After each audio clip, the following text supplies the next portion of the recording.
Welcome, everyone, to this legal office hours. Today's topic, those big SBA rule changes that you may have seen mentioned all over social media. My name is Will Smith. I'm the host of the podcast Acquiring Minds and a partner in Minds Capital, a fund that invests in independent sponsors. Attorneys Bill Barlow and James David Williams are going to host this session. Bill and James David are partners in Barlow and Williams, a practice that specializes in small business M&A. So they're at the front lines of this market. Their focus is helping searchers like you, sponsors like you, do your deals. They also do sell side, so they see both sides of transactions in this market. This is their 11th office hours with Acquiring Minds. All of the recorded previous sessions, which all have different topics and together are really a masterclass. Those are all available on the Acquiring Minds website. The way that this will go is James David and Bill will give their presentation, which is a heftier one today than usual to make sure we cover all of the changes. And then we'll do Q&A. To ask a question, use the Q&A function of Zoom. So not the chat and not the raise your hand function. You'll see the Q&A button there. If you have a very detailed question, a very in the weeds, maybe of a live deal, hard to ask those in this context, so we don't always get to them. But if you ask it anyway, all the questions will be delivered to James, David, and Bill after this session, and so they'll see it and respond to you directly. So ask it anyway. We are recording this session, as all others, and so you'll receive a link to that in the next day or two in your inbox. And here are links to connect with James, David, and Bill on LinkedIn and their website, the Barlow and Williams website, and their email addresses. So make sure you connect with them in any way that suits you. That's it. Let's hear about these SBA rule changes. Bill, James, David, to you guys. Thank you. Thank you, Will. All right. Well, as Will said, there were a flurry of changes, a big update to the SBA's SOP a couple of weeks ago. And along with that, there was also a flurry of activity on social media and other sites about what these changes mean, what it will mean for deals going forward. And so really our goal here is to distill down what are the most important changes to this SOP, what are actually changing, and also make sure that any misconceptions that have come up get cleared away as much as possible. One thing I want to just note at the beginning, I want to give a special shout out and thank you to Jared Johnson at First Internet Bank and Lisa Forrest at Live Oak. Both of them were very helpful as we reached out and talked about the new changes and how their banks were seeing them. So again, just want to give a special shout out, Jared Johnson at First Internet Bank and Lisa Forrest at Live Oak. Both were great resources for us. Great. So what we're going to do is we're going to talk about what are the major changes. We're going to go through this deck, and then we're also going to answer questions. We might be going a little bit more presentation heavy. We'll still have a few questions at the beginning. Once we've covered the material, we're probably going to circle back and go through some of the additional questions that pop up. And that's going to be our major format. And so I'll turn it over to James David to start us off.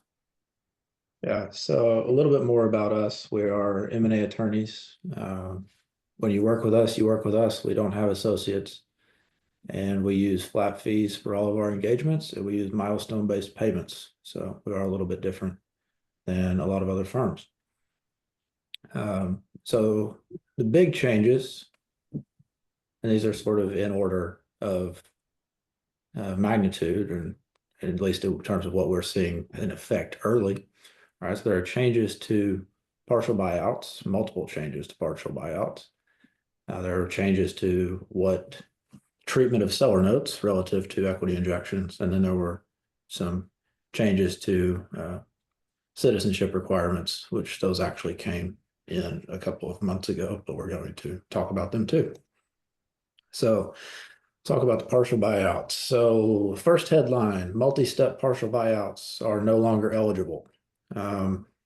This part made me sad. The multi-step partial buyout was one of my favorite toys that was given to us by the SBA not that long ago, and now they've taken it away. So what a multi-step partial buyout is, which is it's still a normal structure in larger transactions, but you would set up a new entity. That new entity would then buy all, substantially all of the assets or equity, depends on the structure of the business. And then the seller would roll equity from the old co into new co. And that particular part would be tax-free. That's why it's an advantageous structure. This could also be done through an F reorg. It doesn't have to, but regardless, multi-step partial buyouts, no longer eligible. Partial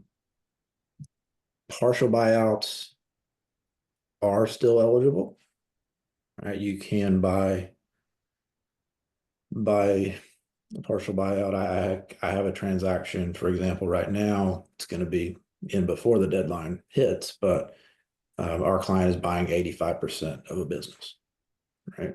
So, but in the new rules, right, to do something like that, right, it has to be an equity purchase, right? It has to be a stock purchase, can't be an asset purchase if you're doing a partial buyout, right?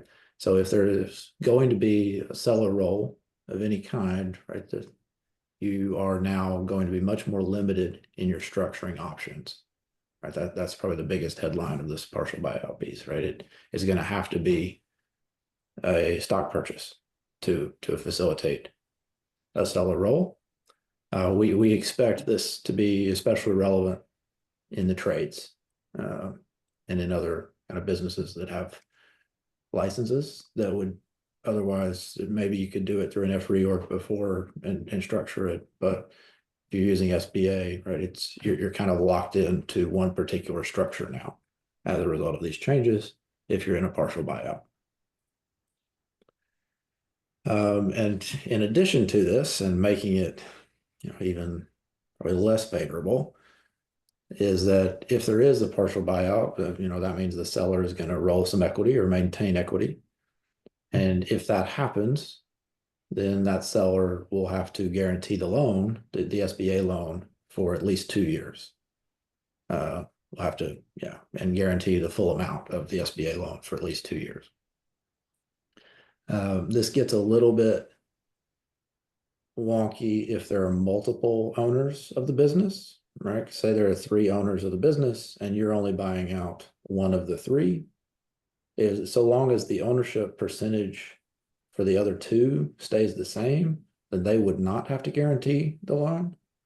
But if any of the loan goes towards reducing a seller's ownership percentage, then that seller has to guarantee the loan unless that seller is bought out completely, right? So if a seller had 5%, now is only going to have 2%, that person would then have to guarantee the full amount of the loan.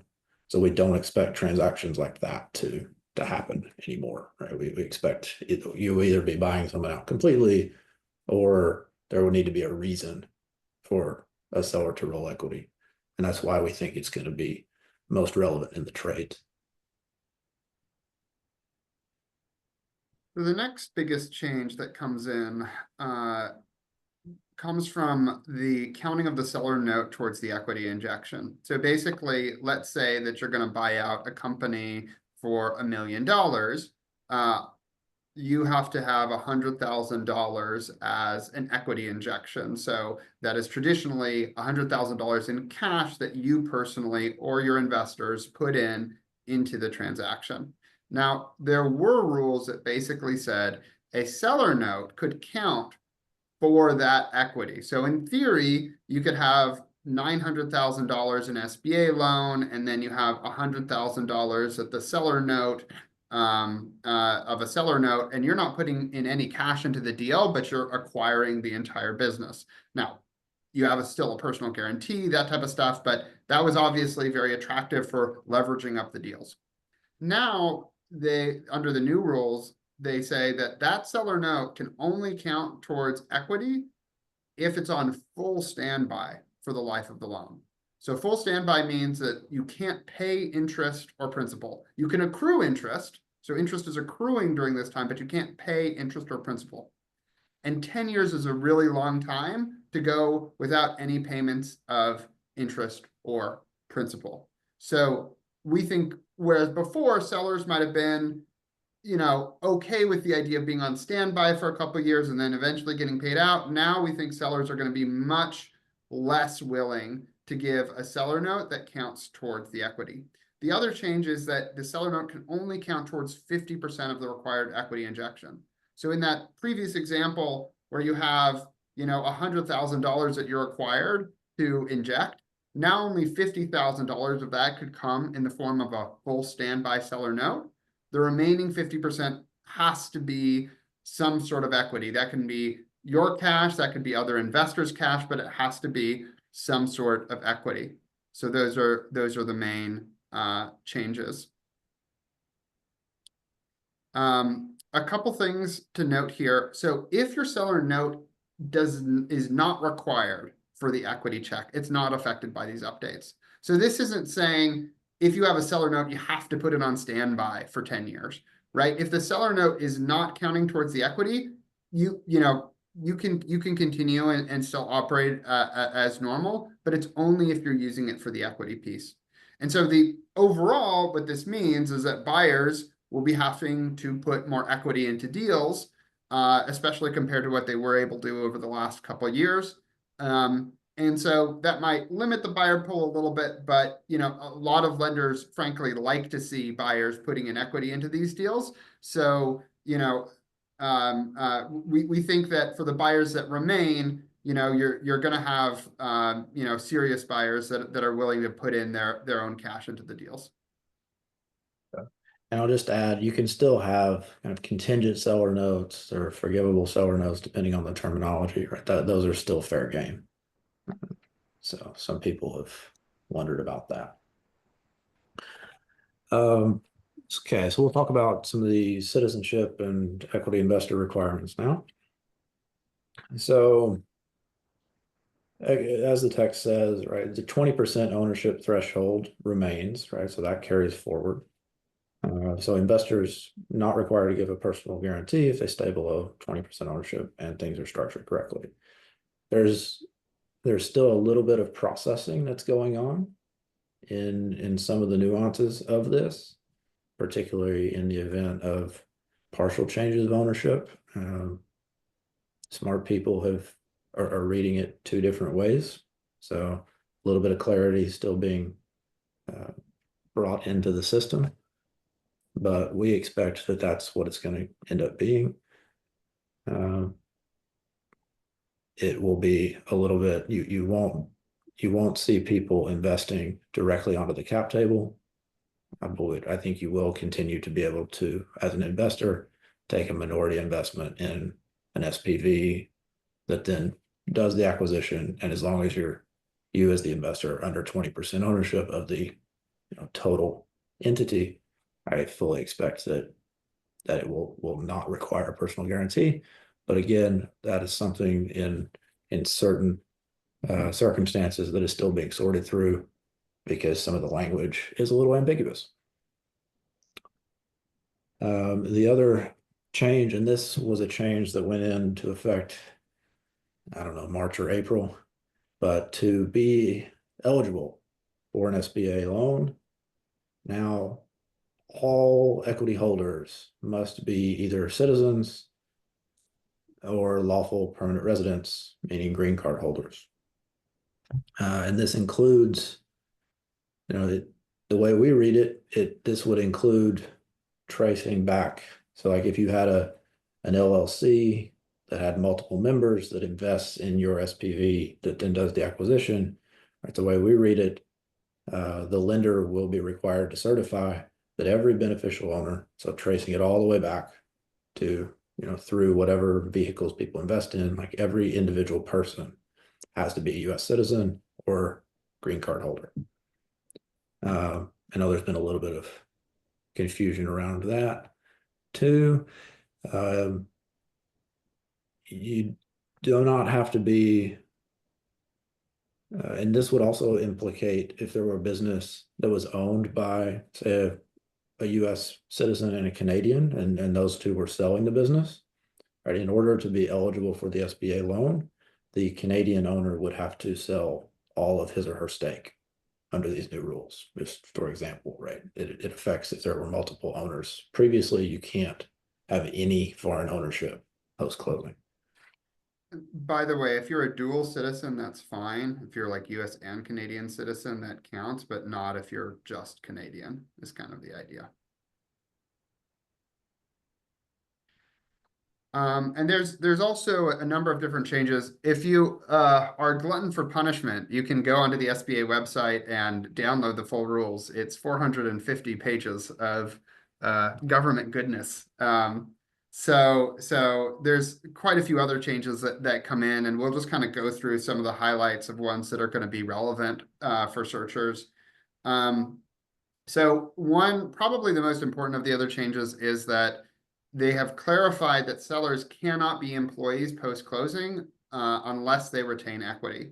So previously, they couldn't be a key employee, but they could still have an employment arrangement as long as they weren't a key employee of the business. Now they said, if you're a seller and you're not retaining equity, so you're not staying on, you have to be an independent contractor. You can't be an employee, and it's still only for 12 months.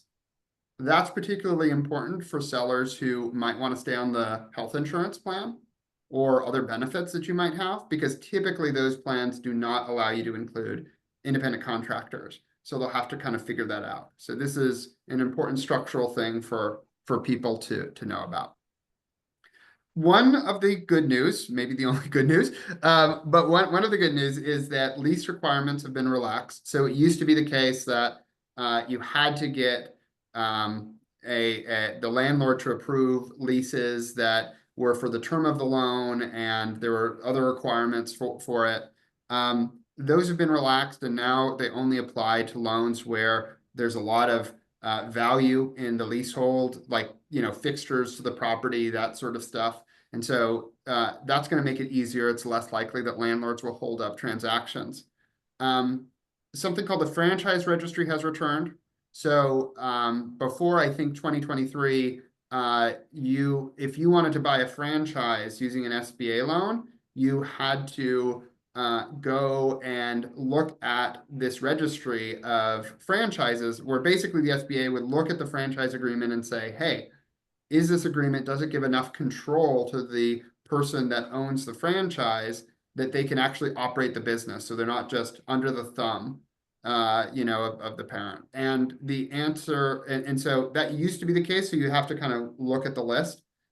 The SBA said you didn't have to do that anymore, and the SBA is saying, well, now you do have to do that. So if you want to buy a franchise, it has to be on that list. When I last looked on the SBA website, it hadn't been updated until 2023, so you might expect an updated franchise registry list. A couple other things. CPA reviewed financial statements can be permitted in carve-outs. Carve-outs are very rare, and everybody's going to want to look at the tax returns anyway, and usually, the CPA statements as well. So I don't anticipate this is going to be a very big change for anyone. Lender fees are reinstated. Often this is passed on in the 7A context. Usually the bank picks it up. It's not true in other SBA loans where the borrower might pick it up. Maybe they'll pass along some of that, but we'll see. That'll certainly have an effect on the margins of the SBA lenders. Personal resource test loosened. I love this one. So basically, it used to be that you could only take out a loan if you had $15 million or less in assets, and now you're eligible if you have $20 million or less in assets. So for all of you, $17.5 million asset enjoyers out there, congratulations, you're now SBA eligible. There's also I think it's like 5 million in income versus 6.5 million income or something like that. So glad to grab that extra demographic. But yeah, so those are most of the sort of running through most of the other changes. There are lots of other ones. I mean, these are big documents. I think the red line was like 700 pages. So we comb through all of it for you, because we love you guys. But hopefully this gives you some idea of some of those changes. Okay, so that was a whirlwind tour, and I'm sure we're going to get much more into the details. I think there were already 26 questions as I'm talking now, and people will start flooding them in, but that's what we're here for. So, as Will said, right, feel free to ask questions. Make sure that you're not anonymous when you're asking the questions. If you're anonymous, I can't respond to you later. So if you type in a question and it does show that you're anonymous, type in your email right after that so that we can still grab you. I actually do respond to all of these. People are always shocked by that, but I do because I'm a glutton for punishment. So we'll back over to you. Thanks, guys. That was great. And boy, do we have a lot of questions to get through. Obviously, we won't get through them all. We'll do our best. But just before we turn our attention there, the very first question was about back at 12:05. How do you price your flat fee engagements? What's the range for a standard $2 to $3 million SBA deal? So SMB deal. So give us a little bit on Barlow and Williams, and we'll turn our attention back to the SBA changes. So we are a little careful about just stating outright exactly what our fees are, because when things live on the internet, they live forever. But we're happy to, if we have a call with you, we'll give you a range very quickly, and usually right after the call, we'll give you a range, and it's deal by deal specific.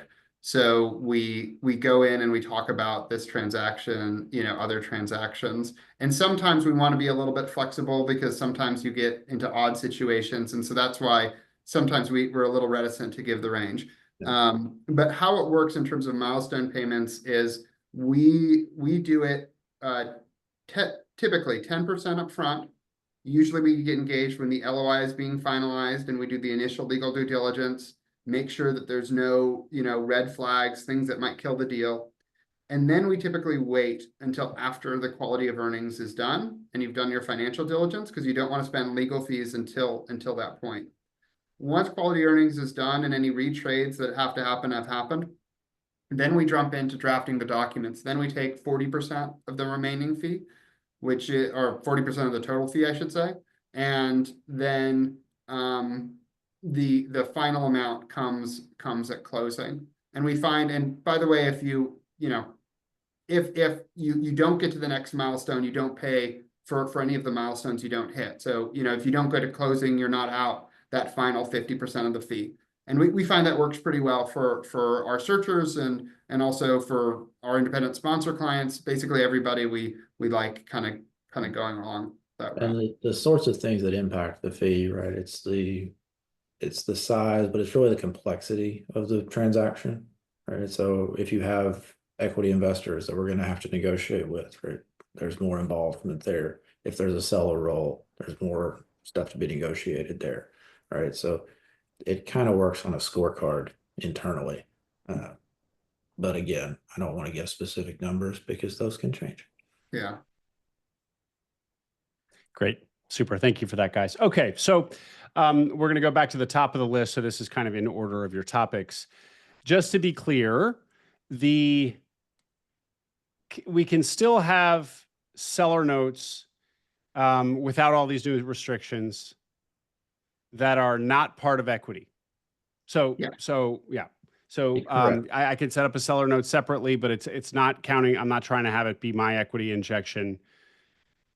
All good. Yeah. You maintain a lot of flexibility. There could still be some things on the margin where the lender's not okay with you making payments under any sort of promissory note for a period of time, a few months, something like that. We've seen certain lenders that have that. But yes, if the seller note does not count towards the equity injection, then you maintain the flexibility that you had previously. And one thing I'll give a shout out to is this is one reason why it's really good to be talking with your lender early about what changes they might need to the note, because we've seen situations where the lender has come in, asked for a bunch of changes, it wasn't communicated to the seller.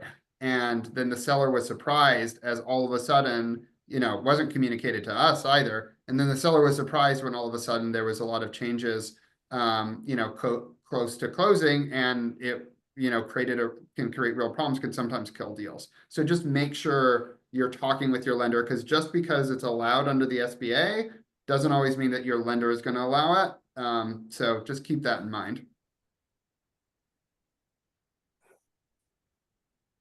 Partial buyouts will most likely have an impact on the seller's after-tax net proceeds, correct? Partial buyouts will most likely have an impact on So the I seller. would say probably, I don't think it's really that. I mean, it does depend on how the seller is set up, but one of the advantages of a partial buyout, one of the advantages of both an asset purchase agreement and of an F reorg, is it allows the buyer to depreciate the purchase price. So if you bought something for $1 million, well, I'll say $1.5 million, goodwill is typically appreciated over 15 years. So that means each year you're basically having $100,000 income shield if you were doing a deal that's an asset purchase or an F reorg. In the partial buyout scenario where you can have a seller roll, you can get the best of both worlds. You can have the seller roll and you can have your asset depreciation, and it's great. Now, if you need to have the seller roll, the only structure that allows you to do that is a purchase of the equity. Sometimes you actually still get the depreciation. If it's a limited liability company that's taxed as a partnership, then you should be able to get the depreciation. But if they're an S corporation, or if they are a C corporation, or have checked the box as a C corporation, you're just not going to get that benefit. So really a lot of it has to do with that element and that benefit. There's also the fact that a lot of times you want to shed legacy liabilities, and an asset purchase allows you to do that. So you could have a seller roll, but still shed the legacy liabilities if you had a multi-step change of ownership. Now you kind of have to choose. Do you want to keep the seller on, or still get all the legacy liabilities, or do you want to, shed all the liabilities, but there's no way to keep the seller on? So it's really unfortunate, because honestly, like, we don't understand why it really matters for the SBA, but it just it makes a lot more tough choices. Does an owner staying in the business need to credit qualify for the new loan if they're going to be responsible for it, or at least guaranteeing it? I don't believe so. I think they just have to guarantee. Okay. So if they have terrible credit, it's irrelevant, I guess, is the point. Yeah, we haven't seen anything in the SOPs about that. So I think it's literally just they have to guarantee. Yeah. For the full standby seller note, not using the full standby for equity injection, but for the purpose of excluding the seller note from cash flow for the debt service coverage ratio. Previously full standby was just 24 months, but now must be 10 years in order to be excluded from, but now must be the full 10 years in order to be excluded from cash flow, from the cash flow debt service coverage. Is there a question there? I believe this is only related to counting towards the equity injection. And frankly, the debt service coverage ratio, that's something that is more like lenders are looking at and trying to decide. So for this purpose, just think of it in terms of the requirement for equity injection and not your debt service coverage ratio. If an investor gets 20% plus, or economic value of 20%, over 20% after preferred stock step up, upon a liquidation event, does that trip the 20% equity requirement? So I guess if the step up takes them above 20%. Yes, and they clarified that. Yeah. Okay. So structure it so that doesn't happen. Yes. Right. And investors don't, because investors don't want to be doing guarantees. They will not. Yeah. How would you summarize the motives behind these changes? It seems to make it more difficult to use SBA loans to do leverage buyouts. Do you think that the SBA is in fact trying to limit this tool for our use case of buying businesses? No, I think the goal is simplification. There was, a lot of these changes are really just reverting back to what it was a couple of years ago, right? If we were doing this 5 years ago, right, a lot of these changes were the rules then, not all, but a lot. I think there was confusion around, especially around seller notes counting towards equity, right? I think that was probably the biggest bit of confusion, and so that confusion has been resolved through these changes. Like, losing out on or having the multi-step partial buyout taken out of the toolkit was unfortunate. But there were lenders who didn't really understand that, right? I've talked to people who didn't get it. So even while that was a thing, and that wasn't in the SBA program long. So I think the goal really is simplification. I think another thing to keep in mind is that these are ongoing discussions. They're going to continue to get feedback from the community, and so I would not be surprised if there's some clarity about points that are confusing. And I think especially the multi-step change in ownership. I mean, I would not be surprised either way. I would not be surprised if the SBA just kept on the same old. I would also not be surprised if somebody said, hey, like, what are we really accomplishing here? We're not actually helping the SBA, because it was in the press release, it was sort of optically said, hey, there were all these defaults under the old rules, or, under the new rules, we're going back to the old rules. But this is one of those places where it doesn't seem like it would be a default risk. And in fact, the opposite. So we'll see how it goes. In a recent episode of Acquiring Minds, I talked to somebody who lost his business due to seller fraud, dishonesty. And he's subsequently talked to a lot of other business buyers who had bad outcomes. And the number one reason across his sample set, not statistically significant, but a couple dozen, was seller dishonesty. So do you think though therefore that part of this getting the seller to guarantee in certain situations is just kind of trying to prevent bad actor sellers? I think the issue is that this guarantee is only if there's a partial change in ownership. Yeah. Yeah. So most of the time, the bad actors would simply decline to have that for those reasons. So probably not. Yeah. Okay. So this is, again, going back earlier, but so on the point about trades businesses, so are you saying that the seller rollover equity rule change is likely to impact the trades deals more than other types of deals where usually the owner is retaining equity to cover a licensing requirement that the new owner may need? Yeah, that's my expectation, is exactly that. Hard to know, right? This is prognosticating, and that's dangerous, but yes, that exact dynamic is what I expect.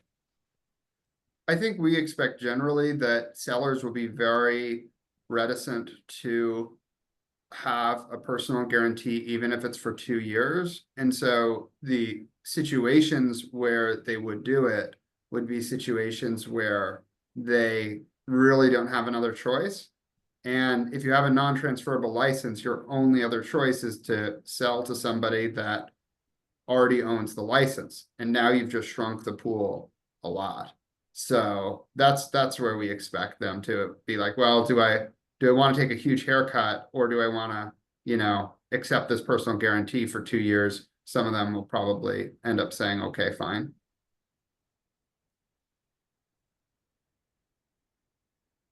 Could you facilitate a rollover equity outcome without the seller taking the PG by doing 100% buyout and then first having the seller buy less than 20% of equity from from the new company.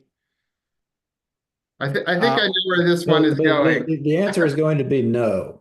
But Okay. I mean that's a very tax inefficient structure for one, like that exact dynamic is why you did the multi-step partial. But no, like if you're buying 100%, right, the seller must be out completely. Right. And so if you're backdooring some, post-closing thing where the seller buys back in, right, you're violating the terms of your loan.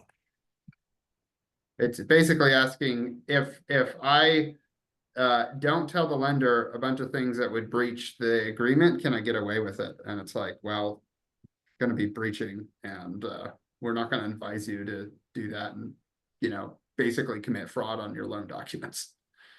Mm-hmm.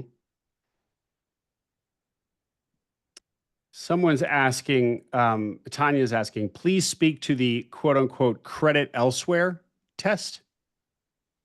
I don't even know what the context for that question was. Does that mean anything to you guys? I mean, there's a couple of things which did come up. One thing that if you actually read through the red lines, there's this discussion about how the SBA lenders have to ensure that there's no credit available elsewhere in the market, like it's necessary to give SBA loans. I didn't read too much into that because frankly, that's really a lender thing. So don't ask me questions, I'll get that wrong. One other thing I will note is there have been some changes around, basically if you can use money from a HELOC to fund the equity check. I'd have to double check on that, but I think there's been a little more flexibility. But his exact question is really a question that lenders go through as part of their process. And for our purposes, we don't really have to worry too much about that.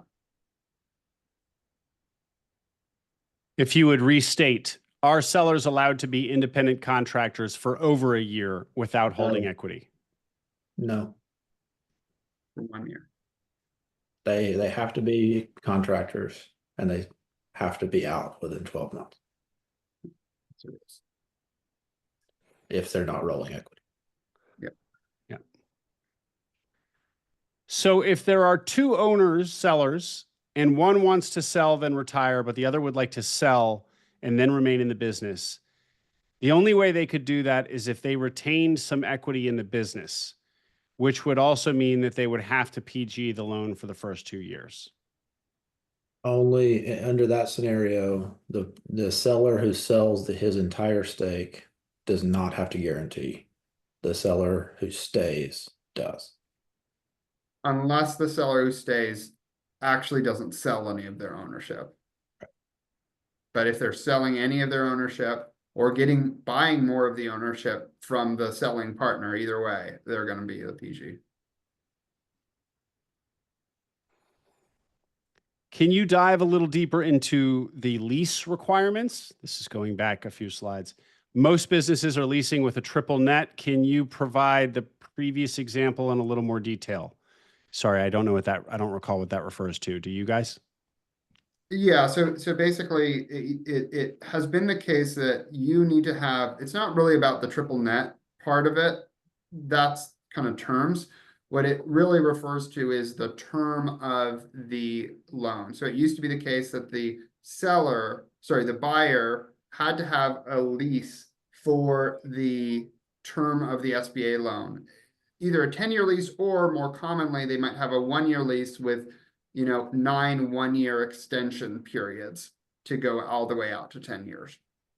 That used to be the requirement. Now the requirements are loosened where you only have to get landlords to give those type of leases if there's leasehold improvements and there's real value in the lease and what the business has at the lease. So if it's just like a generic office space that you, or just even a generic warehouse space where you just kind of have stuff, you generally don't need it. So it used to be the case that there was a real pain. You'd have to go out and get a landlord consent before you were able to do the transactions. And occasionally we actually had deals where landlords would kill a deal because they just simply were not willing to give that type of lease. Now you only have to get those leases if you know, there are certain requirements about, you know, the value of the assets in the that are at the property.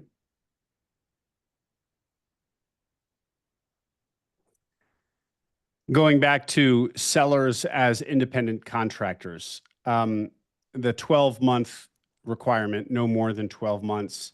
Are there any other restrictions or details around that worth sharing? Timelines, benefits, compensation, anything else? Is there a good resource you can refer us to dive into specifics there?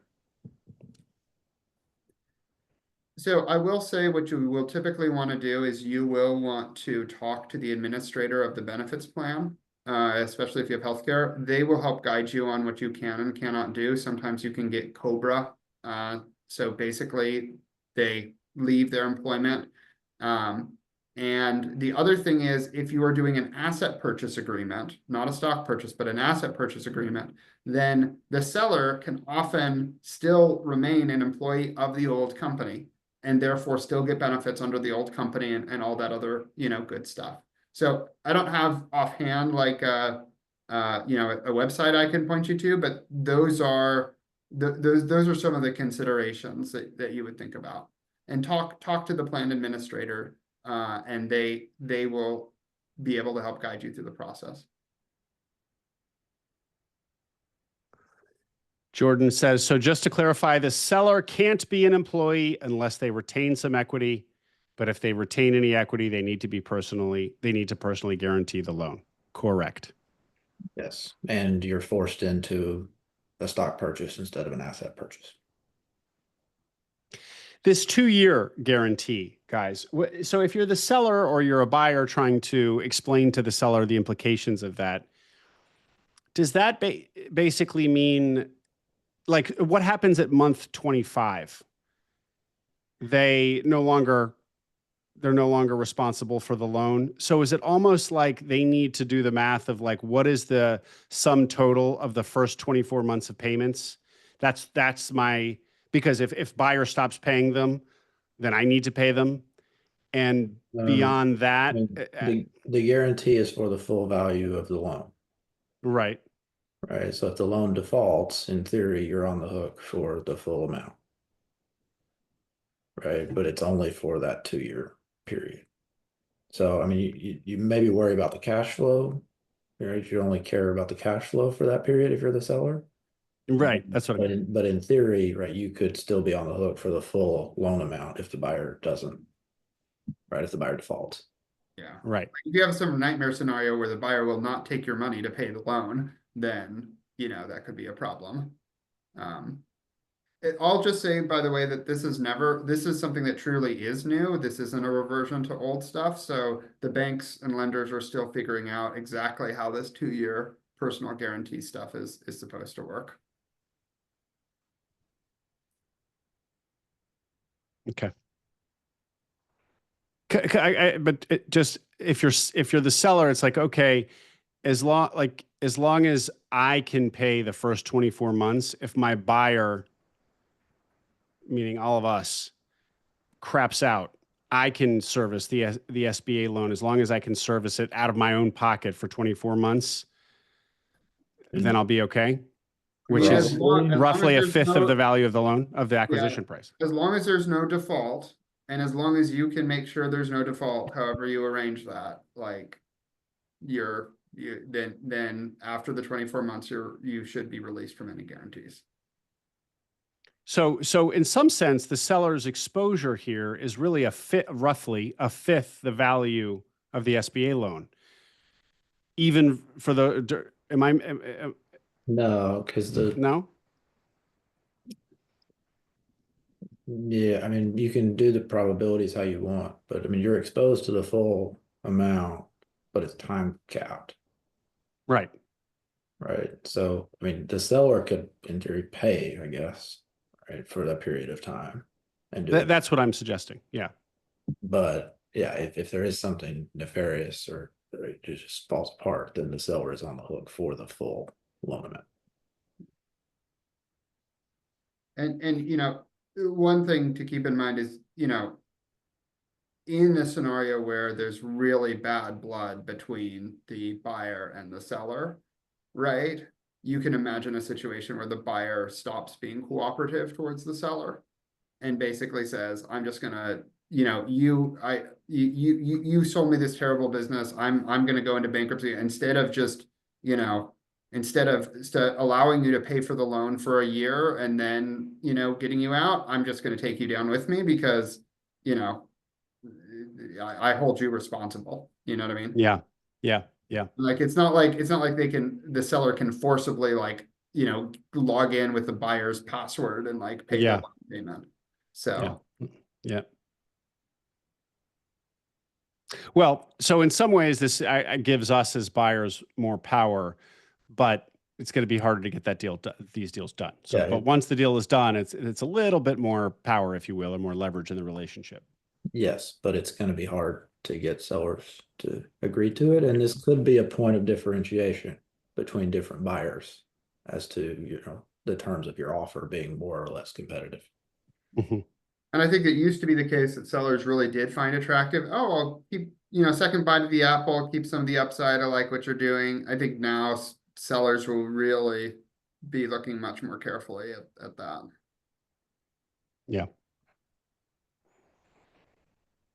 Okay. Has the loan limit for manufacturing companies increased to 10 million? No. Everyone. So there is a piece of legislation that has been proposed in both the House and the Senate that would increase the limit from 5 to 10 for very particular NAICS codes.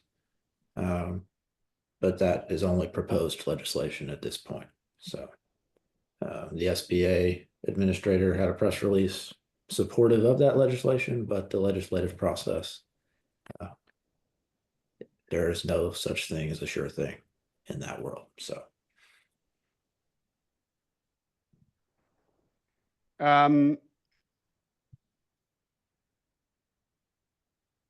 the funds, so a little bit more on if you are raising equity and one of your investors is a fund, which itself has all these LPs. If any of those LPs are not U.S. citizens or green card holders, it's a no-go. That's right. the way we read it, yes, the lender will be required to certify that there are no ineligible persons who will have any beneficial ownership, and ineligible person includes any, non-citizen or lawful permanent resident. So we expect that since lenders have to certify to that they are going to diligence it. And we had the three of us had talked a couple days ago about how some banks might just kind of not ask. But you're saying, are you saying something different now, James David, where they probably will? I say if a lender has to certify to something, they're going to run it down, because if they make a certification and it turns out that that's wrong, right, and they either knew it or should have known it, then they're going to face consequences that they don't want to face. I think some of the confusion came from language which said that the banks have to E-Tran verify anybody that's over 20%. And so some people were reading that as like, well, they're not saying you have to verify people that are below that amount, but it does say right before it, they still have to certify. So, is a bank going to be willing to certify to something without verifying it?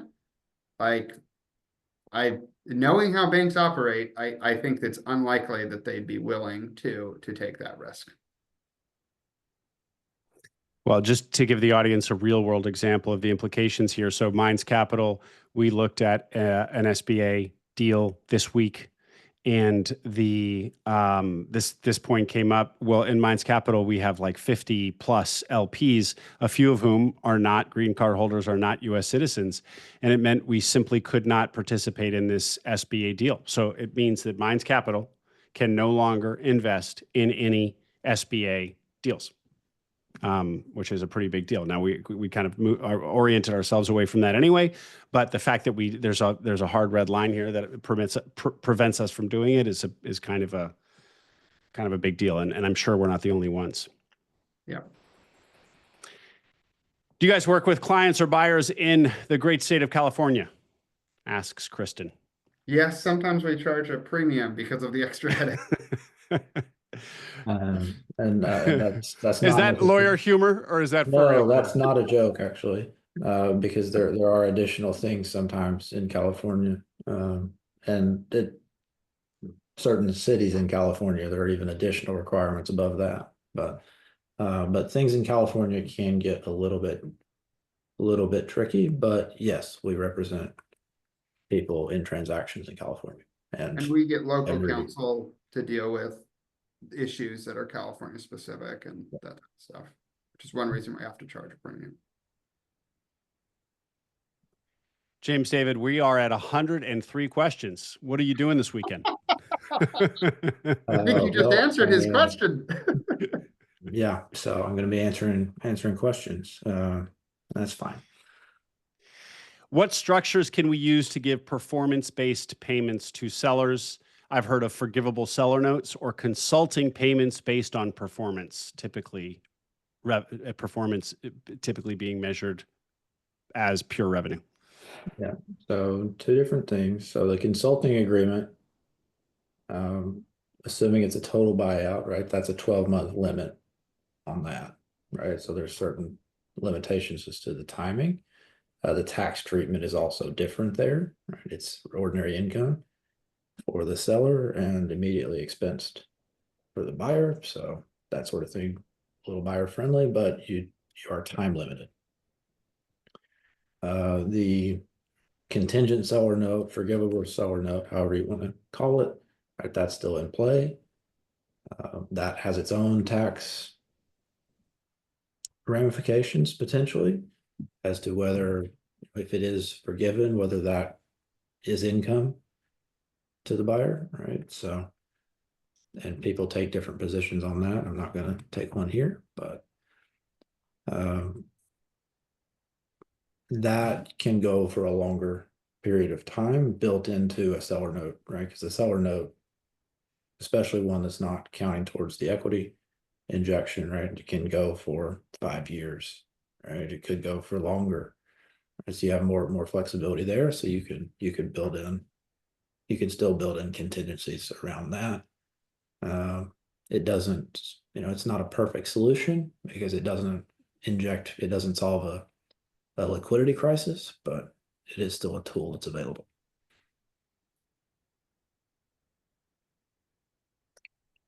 Thank you for another great session, says Robert. What can you tell us about the personal resource test for credit elsewhere as it applies to spousal assets? My spouse has some meaningful assets that are solely in her name that she doesn't want to put at risk. My understanding is that if you have it truly in their own name and it's there and it's a spouse and the spouse is not borrowing, then that should not be considered. This is often something that is frankly if you talk to your lender about what their specific requirements are on some of these issues, they might be able to answer them a little bit quicker. And it can vary, and some of these can also vary state by state, depending on how marital property is treated by your state. So yeah. So I wish we could give you a little bit more of a specific answer on that, but I'll also say a lot of times we get questions like, how can I protect my assets beforehand and put things into trusts and other things? And a lot of times, again, that becomes a trust and estate issue where you can talk to your lender. You also talk to a trust and estate attorney in whatever state you're in. We're happy to opine where we can, but usually those end up being more trust and estate issues as opposed to like M&A lawyer questions. Crystal asks, can buyers use investor equity for the required equity injection? Crystal, yes, that's very common in SBA land. That's if the buyer doesn't have their own money, they will raise from investors, a very common format. So yes, I you will can say check out. Go ahead, Bill. some lenders might have certain preferences about that, but from an SBA perspective, totally kosher. Yeah, that's interesting. You mentioned that the other day, that some SBA lenders don't like it, which was actually news to me. It shouldn't have been, because it's not terribly uncommon, I gather. But any of the banks, or likely many of the banks who are active in search land doing SBA loans for business acquisitions, are fine with it. So this would also be where you'd want to talk to a loan broker as opposed to a direct lender, because the loan brokers, like a Matthias Smith, like a Heather Anderson, are going to know which banks tolerate it, or I should say which don't, because it's probably fewer that don't than do. It's a very, as I said, it's a very common format of putting together one of these deals. Okay,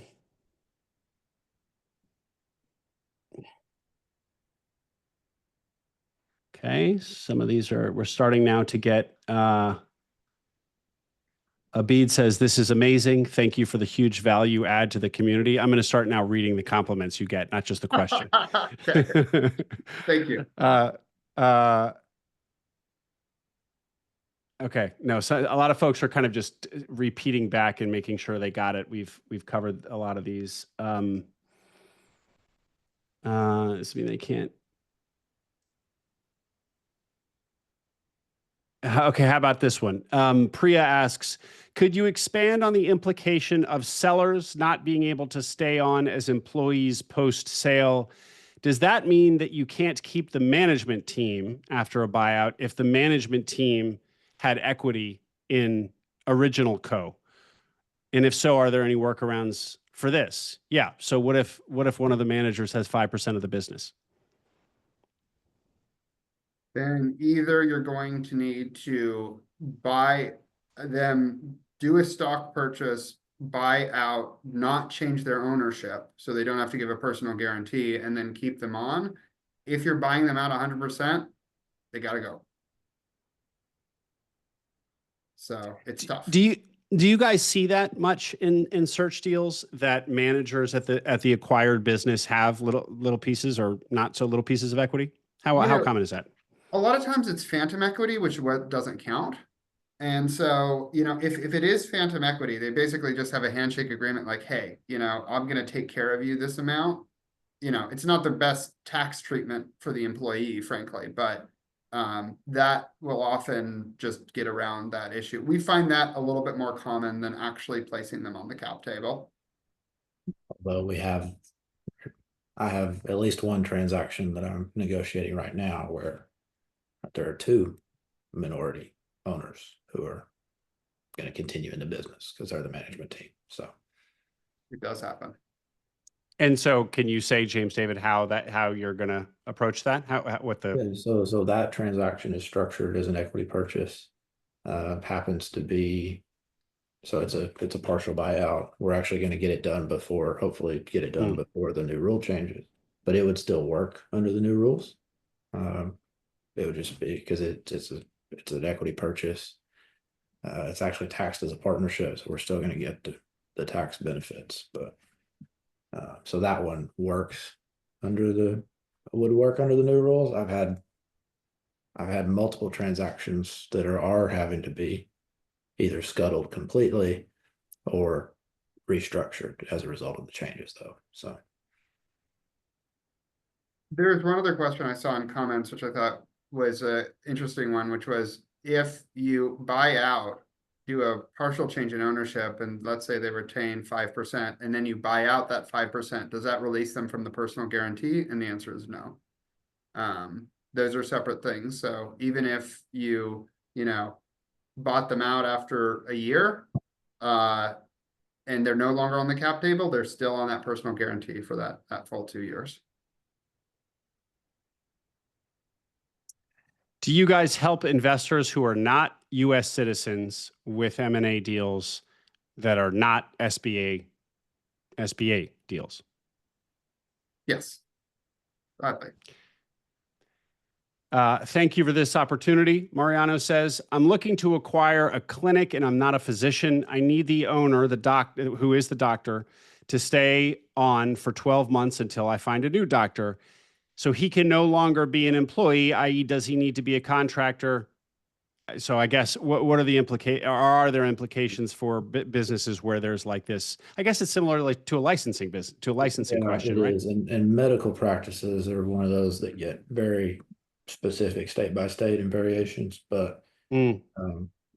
I'll just leave it and say there will be implications as a result of these rule changes. Exactly what those are depends on what state you're in, how many practitioners are in the practice, etc.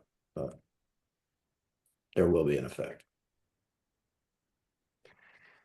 Munish, I think I'm pronouncing that correctly, joined the call late and asks, could you please remind what has changed with respect to eligibility of Canadian citizens?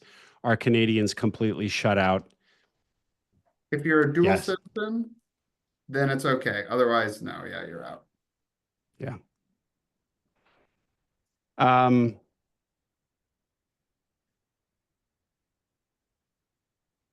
Not really related to the rule changes, but how do you, okay, so how do you think about a business partner versus investor? Meaning, if the business partner doesn't want a PG, what is a creative way to get them more than 20% ownership? Or does such a thing exist? You can give somebody an employment agreement where they get bonuses based on performance that is not equity. So you could have an operator that is less than 20% and therefore does not provide a personal guarantee, but through their agreement can still participate in more of the upside of the business. But that would be their employment agreement. And you have to be a little careful because they do have rules about like, you know, the earlier question about preferred equity, you know, they look at the ultimate result. So, you know, if this is just a way to get around that 20% requirement, they're not gonna, you know, it'll be a problem. But if, you know, genuinely they're a salesperson and they, you know, earn commissions on sales, or they're, you know, rolling up their sleeves, being an operator, and they get a bonus, then I think that should be okay. Okay. What are the conditions that can keep your house out of the PG? We hear this question a lot. I've heard about a floor of 25% equity. Is there a seasoning requirement around that? What about a house that is in tenancy or some kind of a trust? Yeah, I'm not going to get into all of this. Again, it varies state by state, right? One of the easiest ways is to have your primary residence in Florida, where there's a homestead exemption in their state constitution. But there are certain thresholds. I think it is 20. If you have, I think it's if you own 25% of the equity in your house, that it has to be collateralized. Right? There can be discretion in other parts of it, but again, that's going to be better for your lenders. The trusts, again, vary state by state. There will be seasoning requirements with a lot of these things, right? So any of the, you can make certain changes, but then you have to wait 6 months. So again, not a question that offers a simple uniform answer. And sometimes really good loan brokers will sometimes know the answer to those questions as well, because it kind of gets you set up for that. I had a guest on the pod recently, hasn't aired yet, interview, where they didn't do this, but they learned about it and thought it could be done. Basically, if you own more than 25% of your home, or you've paid your mortgage down the principal to have 25% or more equity, you do a HELOC before getting the loan to get yourself back under 25%. Yeah. Is this a common technique that you're aware of? I've heard about that technique. Mm-hmm. So, I wouldn't describe it as common though. Yeah. Because because anything like that kind of puts you on ice, right? Because of the seasoning requirements, potentially, right? So if you have to delay 6 months. But sometimes if you're at the beginning of your search, you know, and you know you're going to go through it, it might not be crazy, because then you can get past the 6 months. And if people are wondering about this word seasoning, that means, bank lender looking at where the funds that you have came from. You can't have gotten them yesterday. They need to quote season for, call it 6 months. So that you need to have had that money for you couldn't have gotten it yesterday. It needs to be there. Yeah, have a 6-month history of having that of having that money. And I'll also say this is an area where we would have to kind of look into some things a little bit more, because a lot of times this ends up, I just don't want to accidentally say something and, turns out that you don't have to season as much as we say or whatever. That is a principle, but I don't know all the specifics on this. There's also some seasoning requirements now around in the partial buyout world. Yeah. Right. If somebody had 25%, you want to, and then you dropped it to 10% in a transaction, then you have to wait before you could do a transaction in order to get them out of having to sign a PG to keep them around. So there are seasoning requirements in multiple areas of this process now. Well, we are at 107, guys. So and we're a little bit over halfway through the questions, maybe. Now, a lot of those probably do repeat. So hopefully you'll be able to copy and paste some templated response, James David, this weekend. I pray for you. But we'll call it there. Unless, was there anything that you two wanted to close with? We'll have another webinar with you guys next month. So everybody in the audience, be watching for that topic. Do we have that topic decided? I don't think we do yet. I don't think we do. We might end up going back on, some of the other LOI stuff, because frankly, with these new rule changes, there are some updates to do on some of the early ones. Mm-hmm. Well. Mm-hmm. Yeah. And what Bill is talking about, their audience, is some of the very earliest webinars we did were around structuring your LOI or writing your LOI. So maybe we'll revisit one of those, but incorporating this new stuff. Great, audience. Well, we'll wrap it up. Let me just make sure you connect to James David and Bill on LinkedIn and visit their website. I just am reposting that in the chat. If I can just get this right, sorry. There it is. Bear with me. Okay, so check to their website, connect with them on LinkedIn, and then, of course, feel free to email them. We will send everybody a recording of this webinar, including a link to the slides, likely this afternoon, maybe not until tomorrow, but within 48 hours. And yeah, great presentation, great timeliness to the presentation, guys. This is such valuable information, and there's so much chatter and confusion about it out there that I think there's just a huge amount of value in this. So thank you for doing it. Thank you so much, Will. We appreciate being here. Great, everybody. Thanks for coming. Thank you for your attention. Watch for whatever the topic is that we decide on for next month to come back to James David and Bill's office hours next month. And this ends today's webinar. Thank you, everyone. Bye.